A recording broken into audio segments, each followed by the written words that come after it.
Welcome to Sports Charlotte, the podcast about sports in Charlotte. My name is Herb White, and welcome to everybody who can see us on YouTube and hear us on Queen City Podcast Network. And today we have a special guest, a first timer. Hopefully it won't be his last time. And welcome to Asheebo Rojas. And I know you're thinking, who in the world is Asheebo Rojas? But let me tell you who Asheebo is. And Asheebo is our Emerging Journalist Fellow for summer of 2022. He is a student at UNC-Chapel Hill, and he is from Georgia, lives near the Atlanta area, and he is doing a fabulous job with us over the summer. He's covering a little bit of everything, but enough about my interpretation and explanation. Why don't you take it from there, Asheebo? Yeah, like you said, I'm a student at UNC-Chapel Hill in the Hudson School of Journalism. And, at my time there, I covered UNC sports, all varsity sports with the Daily Tar Heel. And with here, I've been with the Charlotte Post for the summer, covering the Panthers, the Hornets, and other things that are going on outside here in the Charlotte's Black community. So I've definitely enjoyed my time here in Charlotte, and definitely like the experience I've had with Herb and the Charlotte Post. And I'm glad to be with the podcast today. Yeah. The check is in the mail. So now you mentioned that you cover sports at UNC for the Daily Tar Heel. And anybody who is familiar with the university and the Daily Tar Heel knows that it's got this long line of distinguished alumni and everything. But now in terms of what you do covering Tar Heel sports at the Daily Tar Heel, how does that compare to what you're doing with sports here at the Post? Well, I would say the Daily Tar Heel, it's a learning paper.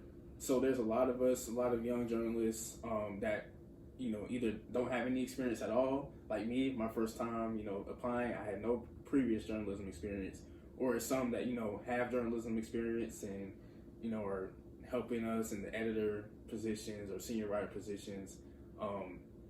Cover a lot of, we have I think it's 22 varsity sports, if I'm not mistaken. But it's a lot of sports, there's a lot of journalists, and I would say it's not as fast-paced as it is covering the Post here, because it is a smaller newsroom, and we're covering, professional teams.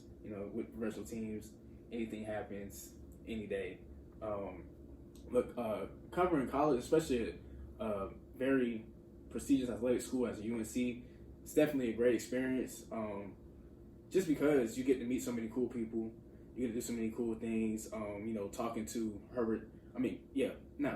Hubert Davis. Close enough. Yeah. Talking to Hubert Davis and those guys, Armando Baycott, during the season, and even the football team with Mac Brown and Sam Howell. Those are some people that, have done big things or going to do big things. So you definitely get the full package while also learning the craft of sports journalism, and I'm really appreciative to be a part of that. So now, what separates covering the NFL or the NBA versus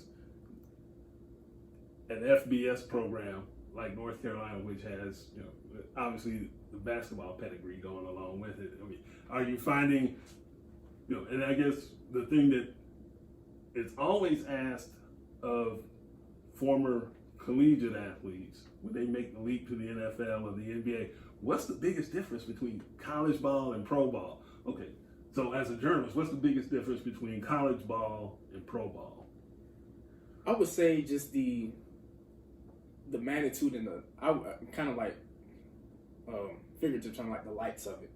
Of course, go to a big FBS school, there's a lot of lights, especially on North Carolina. But, when you're in the Panthers press conference, it's not just, UNC students and, local people covering UNC. It's the Panthers. So your news, what you write, could resonate on a national level as far as the NFL, or if you're covering the Hornets, the NBA. So I would say the magnitude of the work and, being on, hearing your voice on Bally Sports. I went and watched recordings of press conferences where I ask questions and things. It's just a little different feeling because it's almost like you said with the athletes, it's on a pro level now. And I would say there is a little bit of, I wouldn't say it's more seriousness to it, but it's just more of a grander feeling to it, I would say. A grander feeling. Okay. I was going to throw out maybe urgency because it's the professional level and it's like win, and that's the only thing that counts. Well, that and the money, right. But I guess. But that's interesting stuff when you look at that. So just to hear your own question being repeated on somebody else's air, that's a new feeling. I would say so. Okay. So you've been at this with us since the first week of June, and you've had time to sample a little bit of everything. Major League Soccer, the NFL, the NBA. What has stood out to you out of those three? Have you had a favorite moment out of those three, or has there been an aha moment where you learned something that helps you going forward as a journalist? What? I would say definitely my favorite moment, and for some people it might not be a favorite, but it was like you said, the aha moment that this is the NFL. Is when we had Robbie Anderson, the first press conference after he had been missing some OTAs. He comes in and I'm sure you guys read all the stuff about it. I'm here, ain't I? And I asked him a question, and it's a one-liner. So he's like, okay, well, you follow up with it, and you ask him again. It's another one-liner, and the whole room is quiet. I mean, it's not the most ideal situation, but it's like a thing where it's like, wow, this is something you might not get on a college level, but professional. These people are coming from, all over, and they're bringing their, professionals' real life experiences. They're bringing that, they have more agency as far as money, like you said. So it's just, I was like, this is what's really different here at the NFL. This is like, I can't really explain. It's a different beast. Yeah, it's a different beast. Yeah, exactly. Yeah, my favorite line of the summer so far. I'm here, ain't I? Okay, well, yeah. And out of those sports, did you see this as, what? This is personally my favorite story. What is that story for you? Was it Robbie Anderson, or going to your first Major League Soccer match, or covering the NBA draft? What is your favorite so far? Because training camp is right around the corner. Who knows what will happen there? My favorite so far might actually be the one I just wrote about, the Panthers quarterback situation. Because I think with that, it allowed me to take all the things that went on during OTAs, what Coach Rule said, what Robbie Anderson said, and what Austin Corbett said, just all the things that we've been covering over the offseason, and put it into one, and kind of contextualize that with the Baker Mayfield situation. Because we had Matt Rule saying, like I think it was the last day of OTAs, he said, if we played today, Sam Darnold is our quarterback. And so at that point you're thinking, oh, it's his job to lose. But now you bringing in Baker Mayfield, and it's like, well, Coach Rule, what do you have to say about that now? So I think that was just one of my favorite things, to be able to just take the things we've heard and I've covered and just, like I said, put it all together in that one story. What was the thing that you did not know, based on your relatively limited experience as a journalist, that you learned right off the top covering it in Charlotte?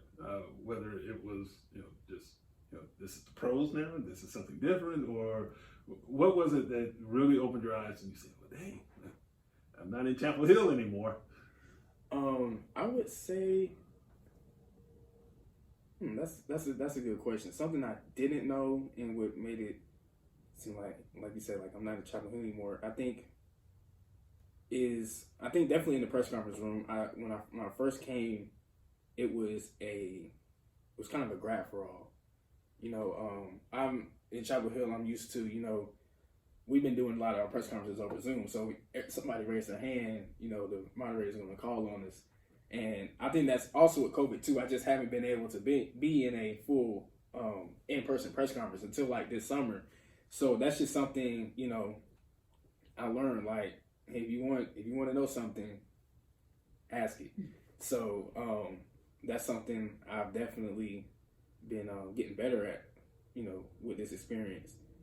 Yeah. But you will learn to be more aggressive when you're in that in-person thing because,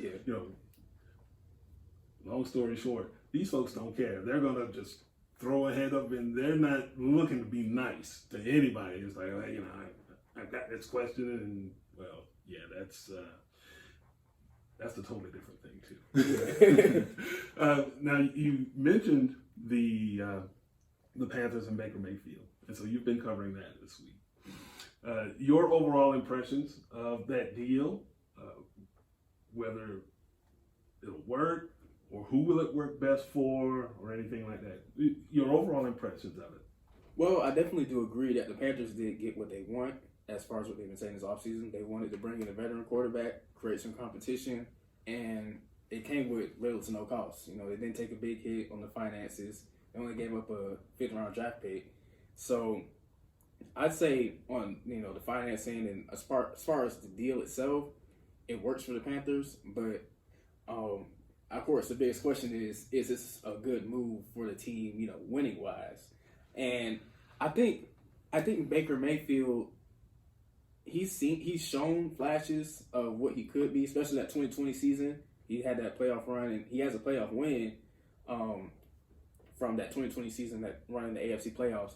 But last season, like I kind of noticed, and when I was analyzing the move last season, Baker Mayfield and Sam Darnold, they both had down years, and Sam Darnold, of course, he hasn't really had a good year. Period. Yeah, a good year to go off of.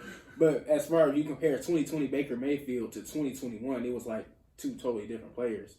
And, Austin Corbett kind of had a good point about him starting fresh. Because, last season, he went through some things with the whole Odell situation. Now he's, before the trade, he was dealing with Deshaun Watson coming in. So I think, he had a lot of things going against him last season. But here in Carolina, he's got to compete for the job. And it's almost like starting over. So I think the Panthers could have some optimism with it. But just the biggest question is, can he get back to, his highest highs and be better than what Sam Darnold has provided for this team? So you're of the opinion that he will be the week one starter, or are you convinced that this is going to be a competition between two guys who really haven't proved themselves in terms of long-term starting quarterback capabilities in this league?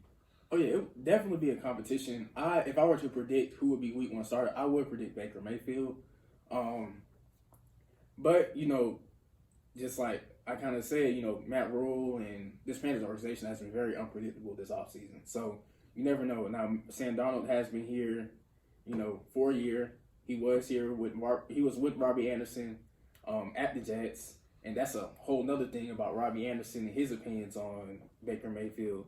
So I think Baker Mayfield is a better quarterback than Sam Darnold, and I think he will outperform Sam Darnold in training camp.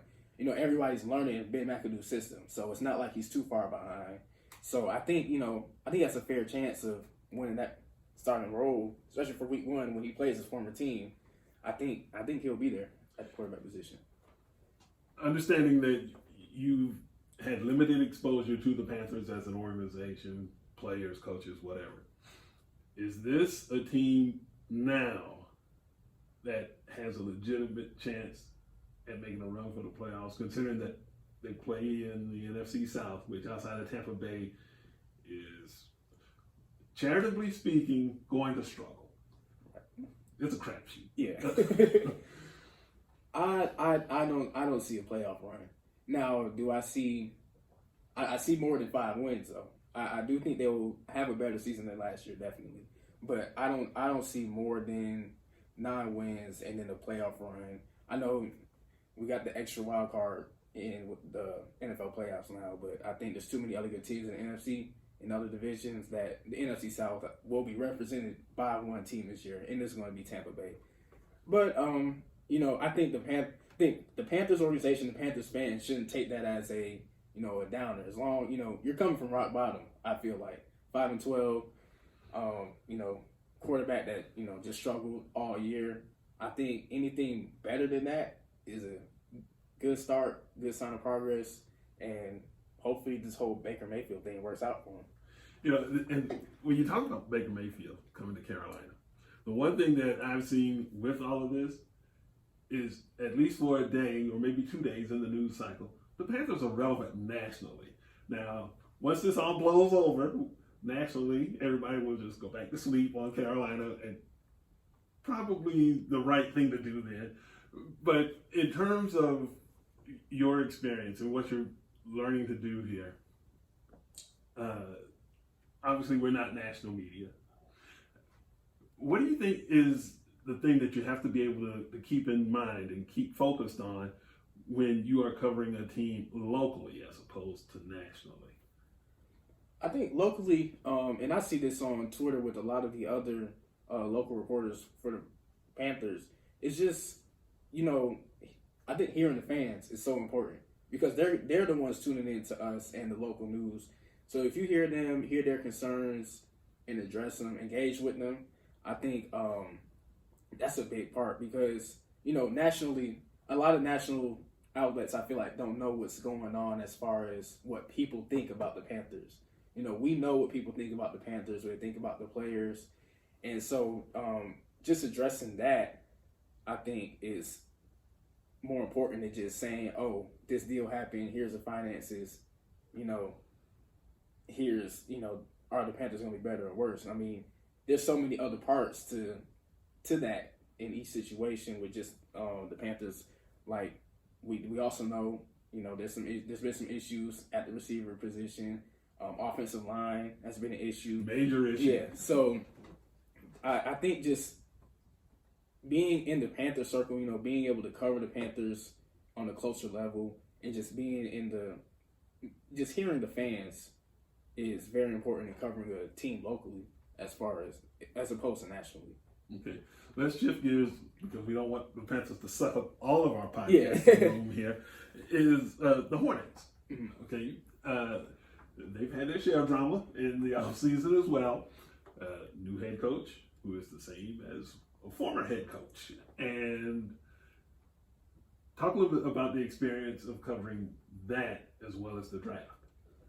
Yeah, so covering the new head coach, that, of course, that's been one of the biggest questions all offseason because how do you go into a draft without a head coach, right? So I think the Steve Clifford thing was interesting because they're bringing someone back, but I as far as me, in the media, I don't think that was as big news as the head coaching job could have been because, we already kind of know what Steve Clifford brings. He brings, a defensive-minded style of play, and I mean, of course, he has new players now. You can argue, players. Yeah, you can argue better. Yeah, he even said himself, more talented players than LaMelo and PJ Washington. But covering that was really wasn't too much, wasn't too crazy.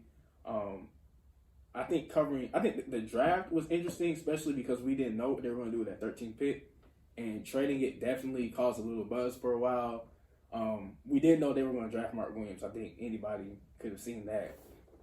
But I think covering the draft was really cool because, Mitch Kupchak, he didn't tell us, exactly why they did that until afterwards. And when he explained that it's because, we don't want too many young players. They're ready to make that jump. I think that's a very interesting storyline for the Hornets this season. They're tired of, developing players and, being middle of the pack. Now they're ready to, okay, we've been knocking on the door of the playoffs for these past 2 years. Let's get in there and make some noise. So I think it's been really cool covering the Hornets this offseason. It looks like they're trying to make moves at the organizational level, but of course they've had some player setbacks on the roster. But, it's interesting to see how that will play out. Okay. And now to soccer. and your soccer background, shall we say, is a little limited. Oh yes. What has that been like for you? Yeah, it's been like a really cool experience. It's almost as if I'm starting at the Daily Tar Heel again. It's a learning experience because when I was there, when I'm there, it's a lot of covering sports you don't really know about. Tennis, women's lacrosse, men's lacrosse, things like that. And here I get to kind of have that feeling again, like this is fun, but also an experience where I get to learn the game, like I'm new to it. But Charlotte FC, I mean, covering any sport it's got its similarities across the board, and just having to be a part of their inaugural season is really cool because the fans are really engaged in it. I think that's really helped me cover it, is that people really want to know about Charlotte FC, how they're doing, what's going on, and just learning the game of soccer. Like it's something that soccer is something that I never say I didn't like, because every 4 years the World Cup, I'm watching the World Cup. I might not know exactly what's going on, but there's a lot of hype and buzz around it, which I think makes it really cool to cover because people really care about soccer, especially here in the United States. So I really enjoyed covering them. So I think you're, in that respect, very representative of a lot of people in this country. It's almost like the Olympics. It goes to sleep until it's time for the World Cup to roll around. Can you give me your impressions about how Charlotte has embraced MLS soccer? Because Charlotte has had soccer teams in the past that were on the minor league level, whether it was USL or whatever, even back into the 80s. But give me your impressions as somebody who is not that familiar with Charlotte or Charlotte as a sports market. How have you found the embrace of Charlotte FC? Has it been really hot and heavy, or is it like, oh, well, it's good to meet you? Yeah, I think they have a really strong embrace from the Charlotte community, and I can kind of compare it to Atlanta. When we had Atlanta United come, it's something that we like you said, we've had like some soccer teams professional, but it wasn't something that you thought was a major thing until it's here and you see they pack out the stadium, first night. And I think what's really cool about how Charlotte has embraced Charlotte FC is just they interacted with the team as almost like the team has been here for years. They get on social media, they complain about certain players, they complain about the coaches. It's almost like your favorite Premier League team. And I think that's really good for Charlotte soccer because it shows there's passion into it. And there's fans I see going to the games, same fans every Saturday, every Thursday night. The supporter section is always packed out. So I think Charlotte soccer is being embraced very well by the Charlotte community, and I think I feel like it can only grow larger, in the Charlotte community, because also, if you look around the Carolinas, there's not much as far as soccer between here and DC and then Atlanta United. I think they can grow their fan base even more. So yeah, I feel like the embrace of Charlotte FC soccer is a great thing. Like I said, it's going to get bigger, and they're definitely going. I would say MLS, from what I'm starting to see, it's definitely growing to be one of the major sports to add to baseball, football, basketball in the United States as well. I would dare say, given a few years, it will surpass baseball, but that's just me, maybe being a little curmudgeonly or whatever. So let's talk a little bit about your background again. Growing up, into high school and before matriculating at UNC, what sports did you play? Were you any good at them? And why sports writing as opposed to any other part of journalism, or is sports journalism your end goal? Yeah, so I actually, and a lot of times I forget, but I actually kind of had the thought of being being in sports media since I was probably in elementary school, and I used to every Sunday I used to really enjoy those NFL countdown shows with my dad with Chris Berman and when those guys were still on it, and so I was like, hey, this is something I really want to do now. At the time, I played football since I was like 6 years old, so I played from that young all the way up through high school.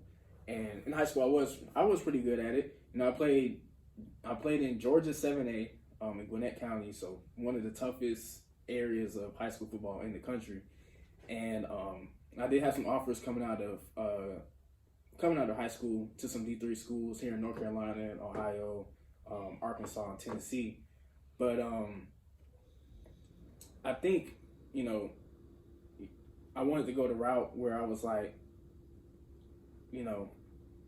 I could do something in sports without playing. And, in high school, I did enjoy writing. Journalism is something that I had an idea I kind of wanted to do because my mom actually was a journalism student in college as well. So I think I share that that's where my writing side comes from. And so you got it from your mom. Yeah. So I was like, hey, how about I take, what I know from sports. I love the games. I love basketball. It's something I played a little bit as a child too. Of course, football, a little bit of baseball, and things of that nature. I could take that, have some fun with writing and still be around the athletes, still be around the game itself. So when it came to college decision time, of course, I'm applying to, some of the best journalism schools in the country. So, of course, UGA was one of my options. And UNC, I got accepted there, got a pretty good deal to go there as far as financial aid and things. So that's just how I got to UNC. But sports writing, when I first got into it, especially with the Daily Tar Heel, I just made a leap into it. Like I said, I never had any previous experience with it outside of just playing the sport itself.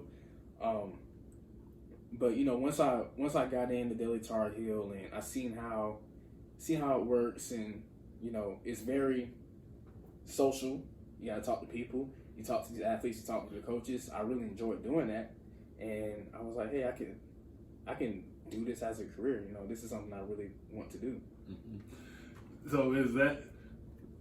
Are you pretty much determined to be a sports journalist, or are you open to doing some other things? Because like in this business, the way it's set up right now, you have to be kind of versatile, a little bit of everything for everybody, depending on where you wind up. And not everybody's going to wind up at the top level, although I think you have the tools to get there, but that's not for me to say exactly what's going to happen to you. So do you look at yourself, I am a sports journalist, or I'm a journalist who covers sports for now? Yeah, I would actually look at myself as I'm part of sports media, but I'm just doing journalism now. And I know in this day and age, like, you have to be active on the Twitters and your social medias. You also got to be able to do things like this, podcasts. If people want to hear your voice and hear what you got to say, people want to see videos, and I honestly, I'm like, well, I got to do more than just writing an article. Some people don't want to read the 700, 800 word article. Some people just want the 200. And it's just so many different things you can do in this media business and be versatile in. I want to be able to do it all, and be the person that could, just like I said, just be a sports media member, and just get the news, opinions, facts out there to people. Be engaged with people that are following these teams. And I think that's the fun part. It's just, and you said this before, it's not the same thing every day. That's what I really like about this business is you can do something, you can be the same content, it can be the same subject, but it's something you do totally different to get it out there. And I really enjoy doing that. Yeah. And with us at the Post, because we are a smaller shop, talk about your very first story here, which was not in the slightest related to sports. Yeah. So, yeah, when I first got to the Post, like I knew I wanted to do sports mainly, but I was also open to exploring other things because that was one of my things in life is just be open to do new things. You might like other things as well. So when I got my first story, you sent it before we got to Charlotte, and it was the Parker Heights apartments, and just kind of getting their story out as far as the bad living conditions the residents were living in. When I first got the story, I think I didn't even realize how important it was as far as what was going on in the apartments.